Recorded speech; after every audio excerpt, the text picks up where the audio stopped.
mention. The law is notoriously obscure, not the least because it is mainly known from Cicero's polemic attacks against it and the testimony of Asconius and Dio, who, however, either do not add much to Cicero's picture or are affected by their own obscurities.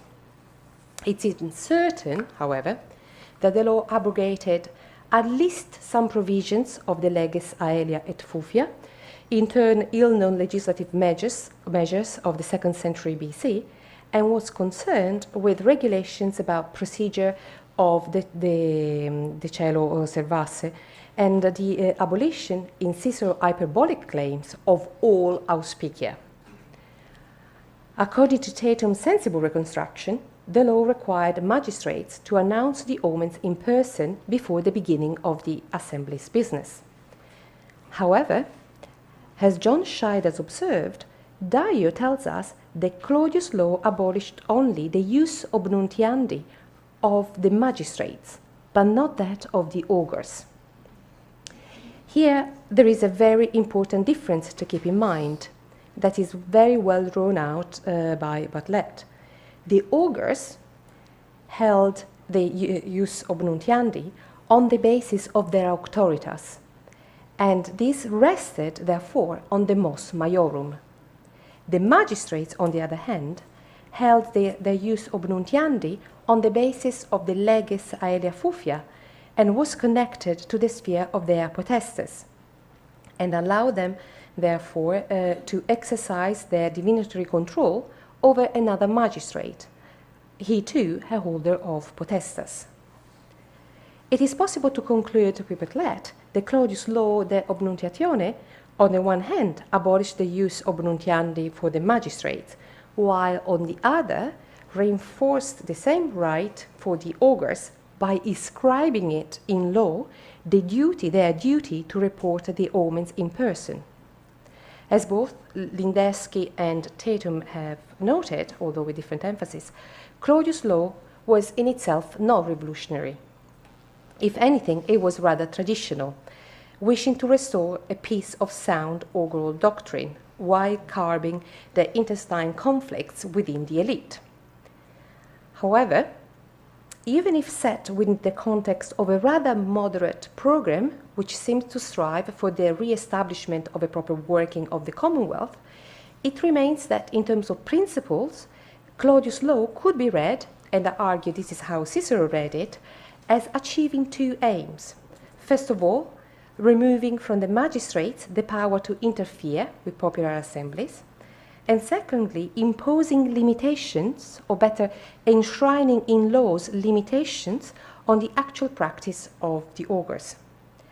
By eliminating the jus obnuntiandi of the magistrates, adopting Rübke readings of obnuntiatio, Claudius was in practice removing from their hands the possibility to hide behind the will of the gods when wishing to withdraw from the negotiation table with the people.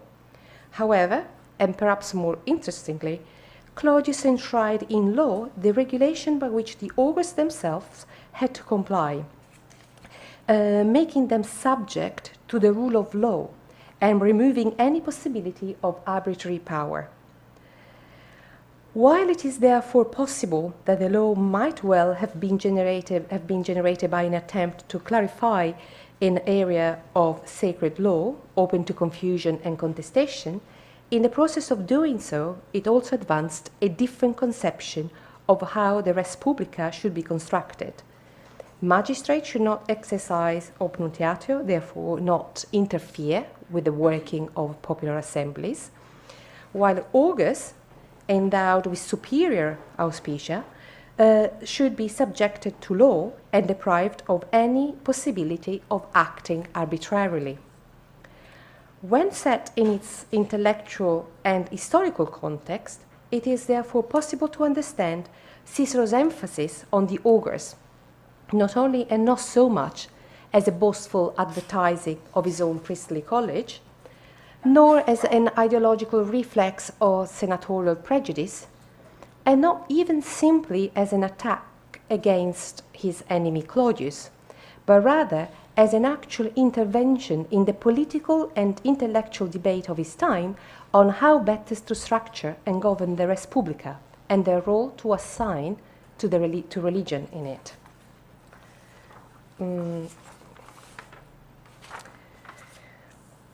Although Dyke is right in stating that some of the major innovations Cicero proposes can be seen as the direct response to Claudius' program, not only the law on obnunciatio, but also others which I haven't mentioned on the censors, sacrilegious behavior, the privilegium, and etc. I think that something more is happening here. Taking active part in this intellectual rationalizing with Marti trend of collecting, selecting, and ordering the religious and public rules of the res publica, in the De Legibus, Cicero is putting forward an idea of a state structured around, as he puts it, potestas populi on the one hand and auctoritas of the Senate on the other. If the Senate, as Cicero states, is recognized as the leader of public policy, and all other orders defend its decrees, and are willing to allow the highest order to conduct the government by its wisdom, then this compromise, by which supreme power is granted to the people, potestas in populo, and actual authority to the Senate, auctoritas in senatu, will make possible the maintenance of that balanced and harmonious constitution which I have described. Through his religious and civil reforms, Cicero has transformed Scipio's mixed and balanced constitution that was based on an equitable balance of rights, duties, and responsibilities, so that there is enough potestas in the hands of the magistrates, enough auctoritas in the judgment of the aristocrats, and enough libertas in the people, and created a commonwealth built around the potestas of the people and the auctoritas of the Senate, enough now to create a balanced and harmonious constitution. Although both passages refer to the same ideal form of commonwealth, in the De Legibus, not only the magistrate, the third pole of the trinomial Senate, magistrates, and assembly of the De Republica disappears, but also the notion of potestas is reassigned to the people, whose idea of libertas, in turn, is subsumed under its heading. There is a new binomial, potestas populi and auctoritas senatus, at the foundation of Cicero's state. However, through a number of reforms concerning popular rights, the idea of potestas populi no longer signified that the people entrusted the administration of the Commonwealth to the Senate, but rather that they gave them simply a formal approval, in a quasi-transferal of their sovereignty. In parallel to a number of other provisions, in Book 3, auctoritas of the Senate was considerably strengthened. If we return to the section of Book 2, which opened up the treatment of priests, we find a most revealing statement, the full significance of which should now become apparent. Cicero said in Book 2, the provision which follows really has to do with the condition of the state as well as with religion, its object being that private worship may not be satisfactorily performed without the assistance of those in charge of public rights. For the people's constant need for advice and authority of the aristocracy helps hold the state together. Cicero claims that the rules and regulations concerning the priests find their main reason in providing the people with concilium and auctoritas of the optimates, of which they are in need. As Federico has noted, and I'm quoting, there is a close integration between the accounts of priesthoods in Book 2 and that of the magistracy in Book 3 of the De Legibus. Hence, they must be read and understood in conjunction with one another. By doing so, I argue, we are able to see what Cicero was doing in outlining the roles of the augurs in the way he does. Elaborating his new conception of a commonwealth, which, contrary to what he claims, differed from what he had outlined in the De Republica, he made auctoritas the truly pivotal idea of the commonwealth. It was the auctoritas of the augurs their full auctoritas, which ultimately derived from Jupiter, as well as the auctoritas of the senators, a somehow secondary auctoritas based on their concilium. It follows that the treatment of priesthoods in the second book of the De Legibus, it is much more, I think, than a defense of the standing of the augurs' craft and their practice, or the writing in legalistic terms of traditional Roman religion. In the De Legibus, Cicero elaborates a new conception of the Commonwealth where the people give almost a formal consent to the senators, who are in charge of the administration of the state, the public property.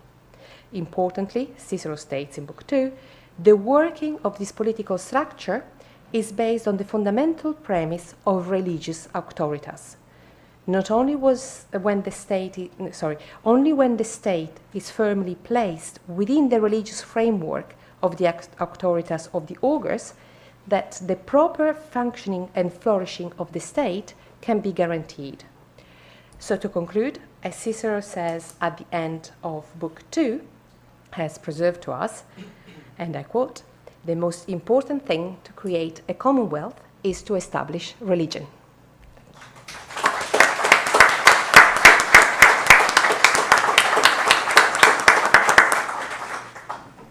Valentina, thank you so much for this wonderful discussion of so many problems that will be central, I think, to much of our debate over the next 3 days.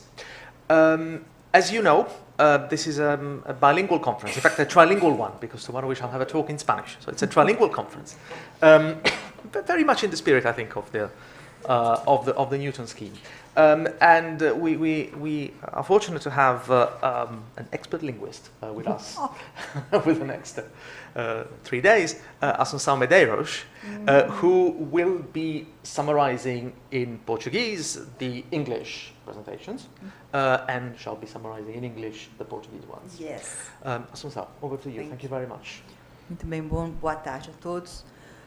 Bom, o foco desse trabalho é a obra De Legibus, de Cícero, uma obra concebida em paralelo com a De República. A professora disse que as cartas de Cícero nos permitem datar a De República, mas não a De Legibus. E parece provável que ele não a tenha terminado e ele jamais a publicou. A De República trata do modelo ideal de comunidade cidadão, enquanto que a De Legibus trataria de fornecer as leis que regeriam a vida dessa comunidade. Os dois trabalhos parecem ter sido concebidos juntos, como parte de um único projeto, espelhado, como o próprio Cícero escreve, nas obras A República e Leis, de Platão. O ponto de partida da professora foram duas questões fundamentais e, segundo ela, intimamente ligadas. A primeira, qual a natureza das leis da religião, no segundo livro da De Legibus? E a segunda, o que fazia Cícero quando ele escolhia as leis religiosas que discutia e a maneira como ele as discutia. E ela fala que, apesar de ter atraído menor atenção que sua obra irmã, recentemente a De Legibus tem estado em proeminência na atenção dos pesquisadores de religião romana e de história intelectual da República Tardia. Cláudia Moatti, em seu trabalho de 1997, que ela disse ser referência, situa esse trabalho de Cícero no contexto de um movimento de racionalização. E o professor Jörg Rupp continua esse caminho, dizendo que, estudando isso no âmbito da racionalidade weberiana. E que, mais recentemente ainda, o professor Duncan McRae interpreta a De Legibus e outros trabalhos sobre religião romana como parte de um discurso mais amplo, que ele chama de teologia civil. Entretanto, ela diz que, quando colocados dentro dessas tendências intelectuais mais amplas, certos traços do trabalho de Cícero se perdem de vista. E o projeto global de Cícero talvez tenha que ser reduzido para ser interpretado como sendo, nas palavras de McRae, provincianamente romano e substancialmente tradicional. Greg Wolf, comentando a respeito de uma breve introdução que a professora fez sobre Varrão, fez a ela uma pergunta que ela considera importante e quer que vocês mantenham em mente. Ao ler os trabalhos de Cícero e Varrão como resposta à crise de negligência e ignorância da época que eles nos mostram, não estaríamos caindo na armadilha que eles mesmos prepararam para nós, com o objetivo de obscurecer os seus verdadeiros programas políticos e intelectuais? Muito bem, ela trata das leis que aparecem na De Legibus, sugeridas pelo Cícero. Não sei se foram implementadas. Não. Sim. Então, primeiro, uma lei que se refere à maneira de se aproximar dos deuses. A seguir, uma lei sobre os deuses que são lícitos e seus templos. Então, uma seção sobre ritos sagrados, uma sobre o tratamento dado a sacerdotes. E, finalmente, o código se encerra com uma seção que ela considera surpreendente, que contém uma miscelânea de disposições, incluindo uma variedade de leis que vão da proibição de festivais noturnos de mulheres até as restrições nas distribuições de esmolas e a penalidade pelo roubo de propriedade sob custódia divina. Estas leis são seguidas de comentários, mas não de maneira uniforme. Algumas não recebem comentário algum, enquanto que outras recebem extensos comentários. É interessante notar que Cícero deseja salientar que estas leis estão firmemente de acordo com a tradição. É a tradição, com sua antiguidade, que dá legitimidade às inovações legislativas de Cícero. Torna-se intrigante e revelador, portanto, considerar estas novíssimas leis que Cícero introduz no Código de Leis, daquela que ele considera ser a melhor forma de comunidade. Estas leis podem ser agrupadas em duas categorias. A primeira inclui disposições contra a música imprópria, contra a consagração de terra cultivável, limites nas ofertas de esmola e nos gastos com funerais e túmulos. A segunda cuida principalmente com a administração de pena capital àqueles que não cumprirem com as determinações dos augúrios e o tratamento dado àqueles que cometem sacrilégios. Entre elas, a professora considera uma como sendo especialmente importante, dependente no contexto romano, a lei referente a augúrios, que é o que ela dá atenção nesse trabalho. E ela diz que, após uma breve menção aos pontífices Flâmines e Vestais, Cícero explica que aqueles que possuem o conhecimento dos métodos e ritos apropriados para sacrifícios públicos e privados são três principais grupos de sacerdotes que presidem os rituais, os arúspices e os augúrios. Entretanto, como ele explica em seu comentário, a maior e mais importante autoridade no Estado é a dos augures, a quem é dada